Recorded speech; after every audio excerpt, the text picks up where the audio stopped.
সাইয়েদনা ঈসা আলাইহিস সালাম দাওয়াত যখন দিলেন, ওনার বিরোধিতা শুরু হলো, ওনাকে হত্যার ষড়যন্ত্র হলো।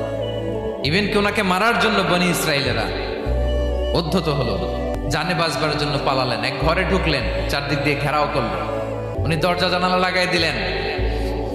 ওরা বললো একজন দরজা ভেঙে জানালা ভেঙে ভিতরে ঢুকে দেখো বেটা ঈসা কি করে। একজন ভিতরে ঢুকছে, ঢুকার সাথে সাথে বল রাফাআহুল্লাহু ইলাইহি, তাহলে ঈসা আলাইহিস সালামকে উপরে উঠায় নিল।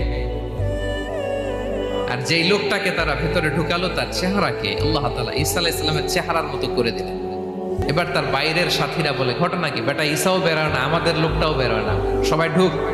দরজা ভেঙে ভেতরে ঢুকে দেখে ঈসা দাঁড়ায় আছে। বলেন তো এটা ঈসা না মিসা? এটা কি আসল ঈসা? ওমা কতালু ওমা সলাবু ওয়ালাকিন শুব্বিহা লাহুম। আল্লাহ বলে তোমরা আমার নবী ঈসাকে হত্যাও করতে পারো নাই, শুলেও চড়াতে পারো নাই, আমি সেফটি সিকিউরিটি দিয়ে আমার নবী